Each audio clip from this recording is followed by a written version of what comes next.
What is going on, YouTube? Welcome to a deck profile, and today's deck profile is going to be Megalith. Okay, so before I get into the deck profile, I want to say a few things. One, I appreciate all the comments and stuff on my videos, and I appreciate the likes and everything. Two, that create a card thing, that Konami's been doing, and, everybody's trying to say do it on Konami's website, and make sure everybody has like an official Konami ID. Not everybody's gonna have those, so there's my input on that. And even then, I was reading comments last night on the post, and a lot of people made valid points that people can still bot on the official Konami site and bot IDs. So what I was seeing a lot of people comment was give everything support, at least one card of support. And I'm thinking some of the archetypes in there need more than one card of support. My Dino Mist boys, they need a full fucking rework. They need Link Monster, but that's a different topic. Also, I'm gonna get this out of the way now. If you're new to the channel, please be sure to hit that subscribe button. Press that bell, click that little bell down there, make sure you're getting notified. And something I want to start doing is question of the day. So today's QOTD, when you comment, just put QOTD and then your answer. Today's QOTD is, do you even get notifications for my channel? I know that's a bit of a weird one to be asking as my first QOTD, but it's just like, I'm curious, because I used to have a consistent number of views, and then it just kind of went whip wob, and I'm feeling like it's just a mess on YouTube's part, but it's whatever. The times are weird, everything is weird, everything's dumb. Let's get into the Megalith deck profile, which by the way is one of the most slept on archetypes of the current format. So yeah. And into the deck profile we go. I will say there is one proxy in here, but that's because the card didn't come in the mail on time, because I ordered it at a really bad time, and we'll get into it right after this first card. So starting us off, we have 3 copies of Megalith Full. I do not have that in the center. Let me figure out where the hell my center is. There it is. It's on the face of the dragon. I am so professional at this, aren't I? Anyways, Megalith Full. What does it do? Well, level 2 ritual, and on its summon, you can target any ritual monster in your graveyard. To have this card's level become that monster's, and then you get that monster back to your hand. So essentially, this thing can be a quote-unquote free summon, and it can turn into a level 4, a level 8, or any other level of ritual monster that you're running in this deck. It also has a quick effect that during the main phase, you can ritual summon a Megalith monster from your hand or deck. Yes, it ritual summons from the deck. This card is insane, and I don't know why everybody's sleeping on this deck. I mean, being able to just straight up ritual summon from the deck, and we'll get into why that's so insane later on in the deck profile, but oh my god. That's just crazy to be able to ritual summon from the deck. And it's, again, a level 2 ritual monster, and it can be summoned by a Megalith card. It doesn't have to be, which is why if you look at like top ranking deck profiles for this, they run different things than I do. But anyways, time to proceed because we're already 4 minutes into this. 3 copies of Ophiel. This is the one proxy I have in the deck. I'm just going to run through Ophiel's effect real quick. Ophiel has the same effect. It can be ritual summoned by a Megalith Megalith card. There we go. I had to fry my brain there for a second. And then it has an effect whenever it's ritual summoned, you can add a Megalith monster from your deck to your hand. And then during your main phase only, not a quick effect, sadly, you can ritual summon any monster, any ritual monster from your hand using this card on the field and any other cards on your field or in your hand as material, as long as the levels equal or exceed, blah blah blah. So it's your monster searcher. It also, the ritual summon effect is a hard once per turn, which kind of sucks, but it's also fine. Ophiel is just it's your Rhoda, but it's on a monster body, which is actually pretty good. It's also a level 4 ritual, just like our next monster, which is Haggith, which is also another one that I run at 3. Haggith is essentially Ophiel, but it searches all of your spells and traps in the deck instead of all of your monsters. So, a combo that people like to do with this, I'm not running the card for, but it involves a boy that I have sitting off to the side, actually, to show you guys. I believe, yes, here he is. Your boy. It involves Block Dragon. A lot of people know what Block Dragon do, but essentially you Block Dragon on the field, use another one of the Megalith cards, which is a spell card we'll go over later, that you search off of Haggith. You use that spell, send Block Dragon, summon Haggith. You can chain block your Block Dragon as Chainlink 1 to Haggith as Chainlink 2, and the surge effect on Haggith and Ophiel is not once per turn. So, yeah, it's pretty great. He can search your entire spell and trap lineup for Megalith in one turn if you can recycle him enough. And then for the last level 4 in the deck, we have 3 copies of Oak. Oak has the effect that whenever it's ritual summon, you can draw a card, discard a card, which I actually think is pretty good. It can digs you deeper into your deck, and it sets up your graveyard. And its main phase effect is a quick effect to ritual summon any monster from your hand using this card and other materials. So it's full, but it doesn't summon from the deck. It only summons from hand, and it's a level 4 rather than a level 2 that can modulate its level. So yeah, I really like the card. I think it's a pretty good card. You can search it, you can do whatever. Hold on, I need to sneeze. And I am back. I have sneezed without you guys hearing it due to the power of my phone having a pause button for recording. So that's it for the level 4 rituals in the archetype. Next up, we're going to start with the level 8s, and the only 3 of level 8 in the deck, I believe, yes, is 3 copies of Megalith Bethor. Oh god. Bethor and all of the level 8s have the effect that you can discard them to ritual summon a Megalith from your hand, which is really good.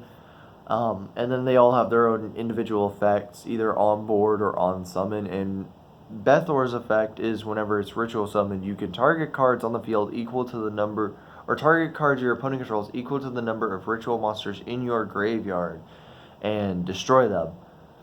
So this card pairs really well with full, because you can quick effect with full to ritual summon Bethor from the deck and nuke your opponent's board mid combo. So yay. And you can also do it at end of main phase. If your opponent's playing Eldritch, you can end of main phase, full pitch a level 8, summon Bethor from the deck, blow up your opponent's entire background. This deck is a resource deck. You want to out resource your opponent, and it's like a combo resource deck. You want to combo off and get to a very specific end board, which is very easily achieved. And then you want to sit on full, and you just want to keep ritual summoning like Bethor and all the other level 8s out of the deck, to just keep your opponent under wraps and make them lose as much advantage as possible. So yeah, next up, our first 2 of in the deck, 2 copies of Megalith Aratron. Aratron has his discard effect is a quick effect. So you can discard during either player's turn to ritual summon a Megalith from your hand. And then his on-field effect is whenever your opponent targets a card or whenever a card effect is activated that targets a card on the field, you can put a ritual from your graveyard on the bottom of the deck to negate and destroy that. Which, negation is not bad, but it's typically not something you're going to want on the board unless, you're through all of your Bethors and don't have a way to recycle them or whatever, which there are plenty of ways to recycle them, I will say that much. But it's also just a good card to put on the board if your opponent's running like Imperm. This thing can negate Imperm. It can negate anything that targets, like I said. So moving on, we have 2 Megalith Phalag, or Phalag, however you want to pronounce it. This card, it's just the same effect as all the other level 8s, and then it has a continuous effect to boost all of your all monsters you control, not just rituals, all monsters you control, by 500 attack for each, 500 attack and defense for each ritual monster in your graveyard, not with different names, just each ritual monster in your graveyard. So really nice card. It's also your game ender. This is what's going to push you for an OTK. So yeah. And then that's it for the Megalith package. Megalith monsters, I should say. That's it for all of the Megalith monsters. And we're going to move on to my quote-unquote spicy tech of the deck, which is 2 Cyber Angel Natashas. So, if you don't know what Natasha does, being a level 5 ritual with only 1,000 attack and defense, which is a bit awkward to summon in the deck, but at the same time, you can do it pretty easily with the level 4s, because all you do is use the level 4 on field, and maybe like an extra full you have in your hand if you already have one on board. Summon Natasha, and what does Natasha do? Well, whenever a ritual monster you control is targeted for an attack, you can negate that attack at no cost, and then she has a graveyard effect that only revolves around Cyber Angels, which, don't worry about it, it's probably not going to come up, and if it does, let me know. And for our final Cyber Angel, there are still more rituals in this deck. You're about to see some more blue, but the last Cyber Angel ritual is Vrash at 1. Being a level 10 is a bit more awkward to summon in the deck, because you have to use a level 4 and a level 8. I mean, you use the level 4 to make and a level 8, bring this thing out, because 12 stars is more than 10. But what does it do? Well, it's a 3k body, which is pretty nice. It also can negate stuff as well by shuffling a ritual from your graveyard back into the deck. When your opponent activates something that would destroy a card on the field, you can negate that by shuffling a ritual back into your deck, and then you destroy it, which is pretty nice, if I do say so myself. And again, the Cyber Angels are just kind of my spicy tech for the deck. The big boy himself that a lot of people have been running is 1 Magician of Black Chaos Max. The reason why they run this guy is because he's searchable off of certain cards that I don't have access to because they were a bit out of my budget, which, by the way, this is a budget build. Should have mentioned that at the start. I'm stupid. But anyways, what he does is whenever he is special summoned, you can tribute a monster you control to have him, or to lock your opponent out of monster effects for a turn. So what a lot of people do is they put Oak on the board from the deck using full, and then they use Oak to ritual summon this guy on your opponent's turn during their main phase, and then his effect activates on the summon, or on his summon. You tribute him, or you tribute himself to lock your opponent out of stuff. And the reason why you tribute himself we'll get into once we hit the spells. This is a very monster heavy deck, because even though it's at 42 cards, we're already more than halfway through the deck. And for the last ritual monster, we have a Morphector Pain. I'm not going to say his full name because it's a pain. But anyways, he skips your opponent's main 1, and then he does some Drake Overlord stuff. So yes, if his ritual summon is successful, you skip your opponent's main one on their next turn, which is pretty nice. And that is it for the ritual monsters, ladies and gentlemen. We still have some more monsters to go through, but I'm going to clean this mess up, and we'll get into those right now. Alright, so starting us off with the generic monsters in the deck, we have 3 copies of Manju of the 10,000 Hands. Your only normal summon... Oh, god damn it. Your only normal summon in the deck... I was off-center so bad. I'm so used to placing it, like, up here, and this being the center, but my setup doesn't allow that. Anyways, Manju, what do he do whenever he is normal summoned? I believe only when he's normal or flip summoned. So if you're playing Crawler Megalith, flip summoning this bad boy gets you a search for a ritual monster or a ritual spell, which I do not run any ritual spells. So he will search basically your entire deck almost. He's not the only normal non-ritual monster in the deck. He's not the only non-blue boy, because we have a few more to go, and one of them is 3 copies of Lich Lord, King of the Underworld. Now, if you don't know what this guy does, he's basically infinite ritual fodder. At level 6, a level 4 plus this guy equals a Vrash for a 4-star monster. Because whenever he's tributed by a card effect, you add him back to your hand. And it's not once per turn. It can be met by Called by the Grave, but if you're going first, infinite ritual fodder on your first turn. So yeah, pretty good. You can only be tribute summoned by tributing a dark monster, but that never comes up because you're going to use him as ritual fodder anyways. Next up, another little interesting deck tech that I have is 2 copies of Fabled Cerberel, and then pair that with 2 copies of Nuzuchi. So what this is, it's supposed to help you make a Herald and put it on the board, because not everybody has the money for Noodle and the one Adamancipator tuner that has been very fluctuating in price. But what do? Well, Cerberel, whenever it's discarded, you can special summon it. And then Nuzuchi has an inherent summon to discard a Fabled, to special summon itself, and then you can special summon another one from your hand that is level 2 or lower. However, you're not going to be doing that. What you're going to end up doing is you're going to summon Nuzuchi, Chubby Snake, by discarding 3-headed Doggo Good Boy over here. And then that can let you make a level 4 Synchro, because Good Boy will summon himself back.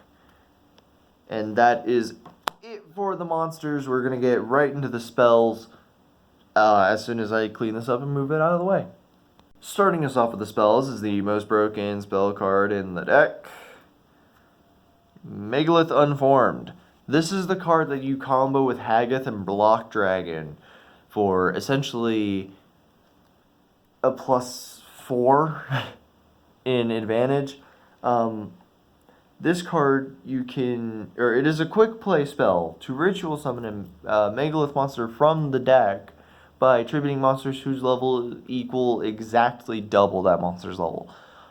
So, Block Dragon being level 8, Haggoth being level 4, this being searchable off of Haggoth, you summon Block Dragon, unformed Block Dragon away, summon Haggoth, chain 1 Block Dragon, chain 2 Haggoth, search your next copy of Unformed. Search cards off of, you get the drill. So this card, OPF, because it's a quick play that summons from the main deck and is not once per turn in the slightest. So yes, really good card. And for the only other spell in the deck, 3 copies of the field spell. This card is what's going to help you get your Magician of Black Chaos Max out of your graveyard. Because whenever a Megalith is special summoned, just special summoned, doesn't have to be ritual summoned. But whenever a Megalith monster is special summoned, you can add a ritual monster from your graveyard back to your hand, which is pretty nice. And then it also has destruction protection for all of your Megaliths. The first time they would be destroyed in any way, they are not. So there you go. And I'm just gonna throw the trap card in here, and I'm running only I'm running 2 copies of Emergence. A lot of people run this at 1. I want to run it at 2, even though yes, it's searchable, but it's a hard once per turn. And what does it do, you might ask? Well, it's a back to the front, but is continuous and only works on your Megalith monsters. And whenever that monster leaves the field, it goes back into the deck. So a cool little interaction is Infinite Bethor. So on your opponent's turn, you summon Bethor from the graveyard. You full tribute your Bethor on field to summon another copy of it from the deck. If it dies, it dies. You summon it back with Emergence. You full again, it goes back into the deck, and so on and so forth. So I'm going to clean this mess up. We're going to get in the extra deck. I'm trying to fire off as fast as I can because I know we're 20 minutes into the video, and I'm trying to get this in under 30 minutes because yes. Okay, I'm going to clean this off, and we'll get right into the extra deck. So, starting us off in the extra deck, we have, we're going to start with the links, and then we're going to get into DXEs, and then we're going to get into the 2 synchro monsters that are in the deck. So, 2 copies of Nephthys, the Sacred Flame. You might not even go through both copies of this card, but what do he do? Well, his summoning requirements are 2+ monsters, including a ritual monster, so you have to use at least 1 ritual monster to make this Link 3 bad boy. Well, he gets bonus effects for every ritual monster used for a summon. So what does he... what does he get for 1 ritual monster being used? If you use 1, he cannot be destroyed by battle. Only at 2,400 attack points, though. However, if you use 2, he cannot be destroyed by card effects. This stacks. So use 2, he cannot be destroyed by battle or card effects, and he gets a 1,200 attack point boost, which is permanent. And then if all 3 materials are rituals, neither player can target him with cards or effects, and he gains an additional 1,200 attack. So this 2,400 body, if you use 3 rituals to make it, when it hits the board, cannot die to battle, cannot die to card effects, and cannot be targeted by card effects. This thing is in my opinion, a better ulti Falcon, because you don't have to rely on a quick play spell. You just have to play the deck in order to make this thing and make it at its full potential. So yeah. Next up, we have a Nightmare package of 1 Griffin. Griffin, discard a card, target a spell in your graveyard, set it to your side of the field, and if it was co-linked, you get to draw a card. And then while it's co-linked, anything that is special summoned and not linked, so if it's a special summon monster and it's not in a zone a link monster points to, cannot use its effects. Pretty good. That includes Noodle. Noodle cannot use its effect under Griffin if Griffin is co-linked. Next up is Unicorn, which I will warn you, if you are a budget player, Unicorn is almost $10 right now. Griffin, I think, is about $5. The Nightmare package in here is the most expensive package you can buy, because all of the cards I run, which Unicorn and Griffin are Unicorn being the most expensive of the Nightmares. Yeah, if you want to find a different substitute, go ahead. In fact, if you want to run 3 of the Nephthys Link, he's like $2. So there you go. Good budget option. Or $3, whatever. Anyways, Unicorn, if you don't know what Unicorn does, on summon, discard a card, you shuffle a card your opponent controls back into the deck, and then target, and then shuffle. And then, if it was co-linked, you get to draw a card, and then during your draw phase, instead of drawing 1 card, you draw cards equal to the number of co-linked Nightmare monsters you control, which is pretty nice. Next up, we have our 1 Cerberus, which is, when it's summoned, discard a card, target a monster in the main monster zone, destroy it, and then if it was co-linked, draw a card. All co-linked monsters cannot die by card effects. And then we have Nightmare Phoenix to round out our Nightmare package. Phoenix, when it's summoned, discard a card, target a spell or trap your opponent controls, destroy it, and if this card was co-linked, draw a card. All co-linked monsters you control cannot be destroyed by battle. There you go. There's the Nightmare rundown. And for the next link monster, for generic link monsters, we have one Saryuja, because you can make this thing with 4 materials fairly easily, and it's just a really good card. Also, it's an Earth monster, because that's important for our next monster. Mizu's Radiant.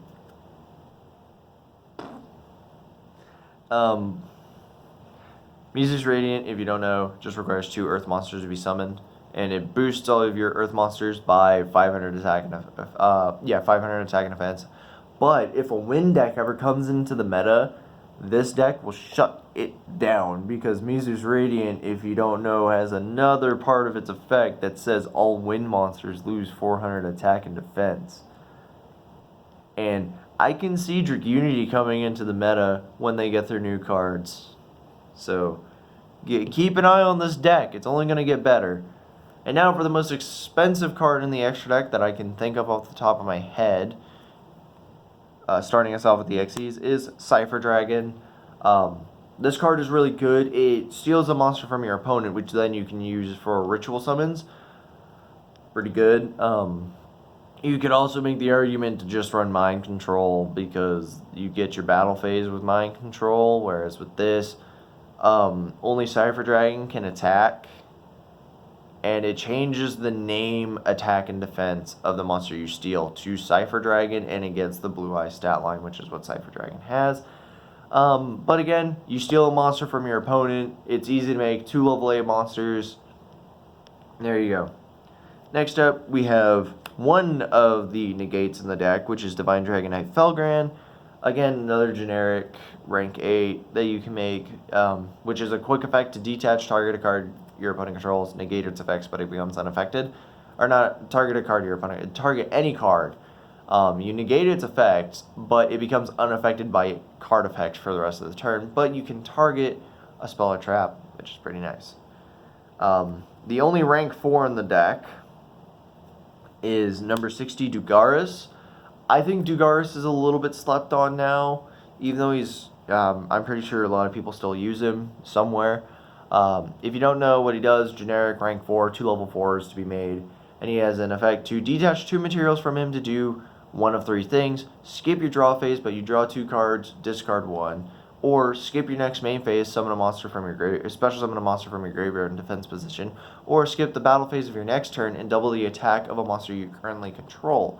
So, why do I run him? Well, 1, all 3 of his effects are really good for this deck. Being able to summon a monster back from the graveyard is great. He's also a name for Saryuja and very generic, which is all around good. And then all 3 of his effects very useful. Drawing 2 to discard 1 sets up your graveyard a little bit, also digs you into your deck. And then the skipping your battle phase thing, you don't have to worry about if you can kill your opponent that turn. So yeah. Next rank 8 is number 38, Hope Harbinger. Everybody knows Hope Harbinger from Dragon Link. He can negate a spell and attach it to his material, and then he can detach to redirect an attack to him, which is pretty good. And then for the last rank 8, which is Galaxy Eyes Full Armor Photon Dragon, this card is fairly cheap, and it's really the only reason why I run it is because Cypher Dragon's in the extra deck, and this is a card you always want to pair with Cypher Dragon, because you can just summon this card right on top of Cypher Dragon, and it's a free pop at all times. Not a quick effect, but on summon, detach to pop a card, and it's 4K, so that's pretty good. And now for the first synchro monster, this one's actually going to be a shocker to you guys. I'm not running 2 Herald, don't worry. The first of the 2 synchros is the fabled Unicorn.